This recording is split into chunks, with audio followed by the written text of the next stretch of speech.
In order to understand my next move, you need to understand the core fundamental concept of king and pawn endgames, which is what we're going to be learning about today. King and pawn endgames are so complicated that it would be impossible to fit everything into one video, but today I'm going to be showcasing some of the core fundamentals, and we'll be able to expand upon those in future videos. In king and pawn endgames, you will always have one of two goals. You are either trying to be faster than your opponent, so promoting a pawn faster or getting your king to an active square faster than your opponent, or you are trying to zugzwang your opponent. And if you understand that, you will have a good time with king and pawn endgames. I'm going to say that again because it's really important. In king and pawn endgames, you will always be trying to be faster than your opponent or zugzwang your opponent. Most of you guys know about opposition, and opposition is actually a critical form of zugzwang, which is one of the reasons why opposition is so important in king and pawn endgames. Understanding opposition, distant opposition, diagonal opposition, all types of opposition. The better you understand opposition, the better you will perform in king and pawn endgames. If we can get a meaningful zugzwang on our opponent, we will be able to win the game. The problem is we have to look at the second half of king and pawn, the pawns. If any pawns can be moving freely,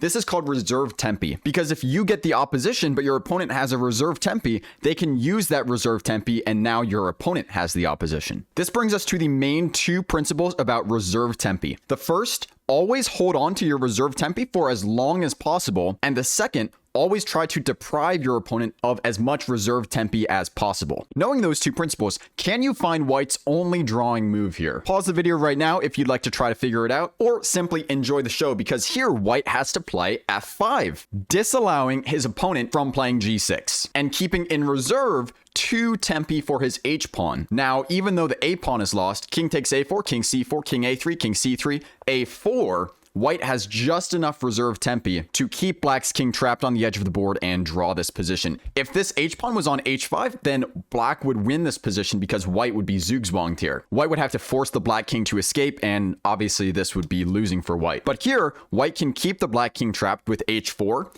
and after king a2, king c2, a3, now h5. King a1, king c1, and the game is drawn. If a2, then king c2, it's a stalemate.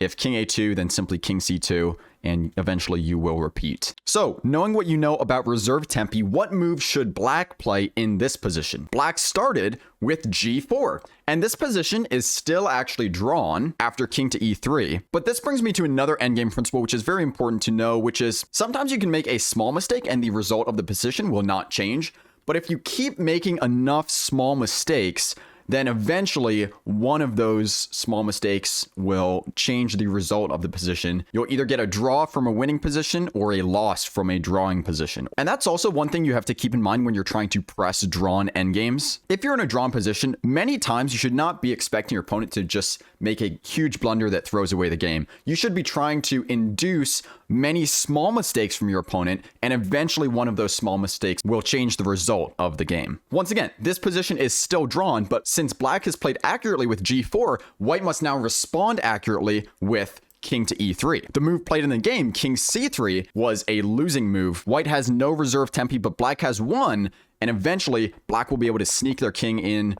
Here, if black did not have any reserve tempi, the king would be forced back, the white king would come to d4, it would be an easy draw, but black can play h5, white must be forced to one side of the board, black will infiltrate, pick up some pawns, and win the game. In this position, white is actually slightly better. Both sides have 3 reserve tempi on the king side, but white has this additional tempi on the queen side, which black does not have access to. If black ever plays a4, white will be able to capture this pawn, create a passed b pawn, and win with that. However, of course, white is able to play a4. The winning plan for white is to advance this king and pawn and eventually infiltrate on the e5 square. The other thing you have to notice in order to identify that plan is that king e4 is not a threat. If king c3, king e4, we can simply play king c4. Eventually, we will get our king to d5 and promote this pawn. In the game, however, white did not realize this. They must have made some miscalculation about king e4 because in the game, white played a4. Now the game is drawn after king d6, king c4, king e6, d5, check king d7. Not king d6 because after king d4, eventually black is the one that is zugzwanged. Black starts with king d7, king d4, king d6, and now white must move. After running out of all of the pawn moves, white must still make a move here, and the game is easily drawn since white will never be able to infiltrate on e5. King c4, king d7, king d3, king e7, the game is drawn. White's win started with king c3, and now with king e6, king c4, king d6, d5, king d7, king d4, king d6. We have this position again, but white has an additional reserve tempo with a4, zugzwanging black. The pawn moves will eventually run out. h4, h5, f3. Black must move. White infiltrates e5 and wins the game. Black is up a pawn in this next position, but are we able to win it? First, we must stop the white king from getting to c4, so we do so with king b5. White wants to get their king to c4, so they start with a4 check. We must concede the c4 square. We play king b6, king c4, and now a5. White has no better move here than to play d6, which allows king c6, and after d7, king takes d7, king takes c5, we have this position where black is still up a pawn. But white's pawns are further advanced, and white's king is much more active. It's very important to realize something here, which is that black always has this idea of playing h5 and making a passed pawn. However, in order for that to be effective, we have to be able to stop white's passed h-pawn. Realizing those two things, we know that if black's king is ever inside this red box here, they'll be in time to stop the h-pawn.